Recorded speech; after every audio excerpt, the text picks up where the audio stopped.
Non meno belle delle navate delle cattedrali sono le cupole e gli atri delle moschee. Palazzo Golestan, Palazzo delle Rose in Iran. Solo dei robot avrebbero potuto assemblare questi disegni. Lo scopo di queste geometrie quale potrebbe essere? C'è chi crede che servissero per promuovere un salto quantico. Noi purtroppo ignoriamo tutto questo, però credo che si possa escludere che siano semplici aggregazioni decorative. Mandala sotto le cupole, architettura strettamente collegata alla matematica e alla geometria. Cattedrale di Kazan, San Pietroburgo, marmi colorati assemblati per formare pavimenti in 3D. Il centro del cerchio si trova esattamente sotto la cupola. Cosa accadeva in quel punto di massima concentrazione energetica?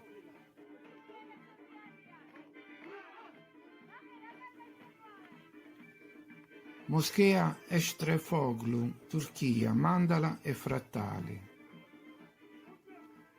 Frattalità anche nel castello di Cardiff, nel Galles. Portali a Mysore, in India. Assunzione della Vergine di Egid Quiran Asam del 1717. Sembra che si tratti di un'assunzione tramite un vero processo di levitazione. Questa è una statua di Dante a Verona. Ma se noi supponiamo che con lo scalpello non si riescono a modellare le pagine di un libro, tantomeno quelle della Divina Commedia, allora chi ha fatto la statua e quando? E soprattutto, è Dante il personaggio raffigurato o un esponente di rilievo della passata civiltà tecnologica? Ballo al castello, San Pietroburgo, siamo nel 1869, ma l'inizio dell'era elettrica in Russia è datata 10 anni dopo. In questa immagine l'attenzione dei ricercatori è caduta sulle candele molto lunghe e sottili. Il luogo è la cattedrale di Chartres, l'anno è il 1880. Non si nota nessuna deformazione. Può essere semplice cera? Copricapo della fine del Settecento. Sembra che i cristalli siano in grado di influenzare l'etere e i campi elettromagnetici statici. Lo scopo del loro utilizzo potrebbe essere curativo o finalizzato ad affinare altre abilità. Di questo tipo di veicoli non hanno mai detto niente. Un corteo attraversa degli archi, ci sono anche giganti, esseri con le corna, eccetera. Da dove arrivano o dove vanno? Dispositivi risonatori per la comunicazione a distanza? Dispositivi di frequenze? I cellulari di una volta? Li troviamo sulle lapidi etrusche, nei templi indiani e fra i toltechi. Ricordano i dispositivi della dama di Elce, la signora di Guardamar e il medaglione di Uyam.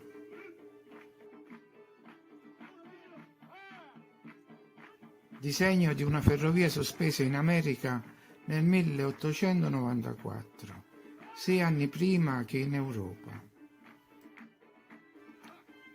Il fenomeno dei cerchi nel grano e dei disegni visibili dall'alto è un argomento ambiguo. La falsificazione è in agguato. Si tratta di Photoshop o messaggi criptati, di schemi per testare la precisione dei laser o la capacità di smaterializzazione della materia.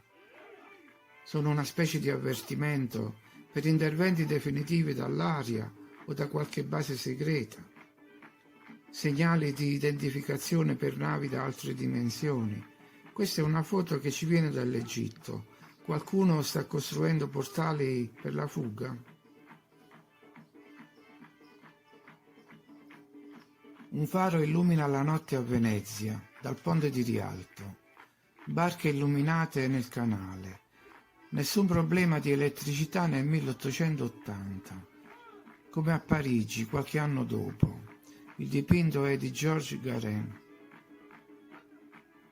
Orologio con 30.000 pezzi nella cattedrale di San Giovanni a Besançon, creato per soddisfare una richiesta dell'arcivescovo Auguste Lucien Verit nel 1858. Santa Maria la Ribera, Messico, un disegno davvero elaborato, calibrato su contrapposizioni cromatiche. Cosa non sappiamo dei colori? Chiesa del Carmine Maggiore, Palermo. Le sculture non sono nemmeno visibili dal basso, quindi lo scopo non era solamente estetico, ma combinato con un utilizzo delle risorse dell'etere. I colori della cupola richiamano ad una interazione con la luce e il sole. Si potrebbe trattare anche di sistemi fotovoltaici.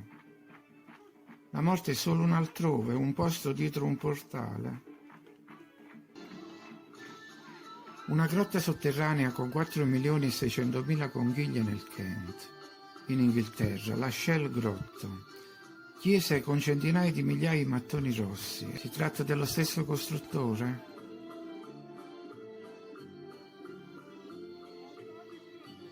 Funghi di pietra nei monti Altai. Si tratta di formazioni rocciose naturali?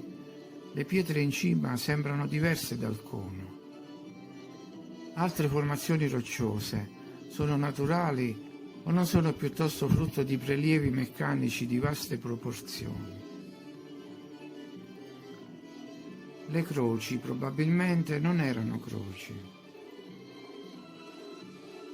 Risonatori alla Merced.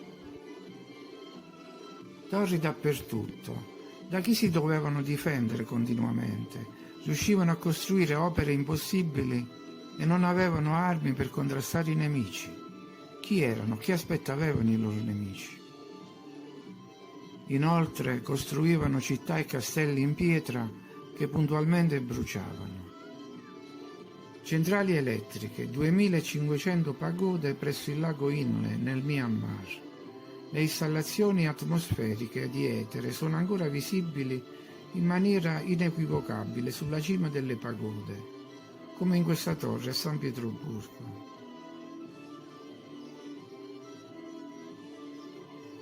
Bastoni del comando dai Sumeri ai giorni nostri, passando per Vasco da Gama e i personaggi dei dipinti di Rubens. Bastoni del comando perché erano vere e proprie armi? Tempio Ranakpur, 1444 colonne, ognuna diversa dalle altre. Alcune sono alte 12 metri. La leggenda vuole che sia stato costruito da solo 4 persone. C'è sempre qualcosa di vero nelle leggende. In questo caso è possibile che siano stati 4 programmatori di macchine computerizzate. La bellezza della forma a stella, capace di intercettare l'energia e la memoria che viaggiano nell'acqua. Le antiche biblioteche possono diventare stazioni della metro, oppure c'era la stessa cura nella realizzazione di tutte le opere. Non è una semplice spada, scaturiscono anche le fiamme. Sono i rettili e i rettiliani i nostri naturali nemici. Per questo anche la mite farfalla cerca di imitarli per sopravvivere. Cultura di Ramses. Il computer dice che è perfettamente simmetrica. Con strumenti manuali non si potrebbero ottenere risultati così accurati. Venezia fu costruita su palafitte, dicono. Forse nell'acqua i pali di larice riescono a sostenere carichi maggiori.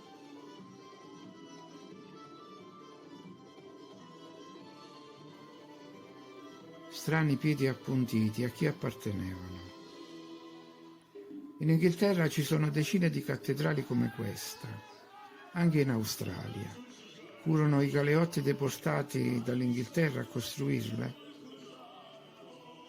Qui assistiamo all'apoteosi dello scalpello. È riuscito a modellare uno Stradivari. Raffaele Monti, Veritas. La verità è nuda, ma il suo volto è velato. Si intravede appena qualcosa.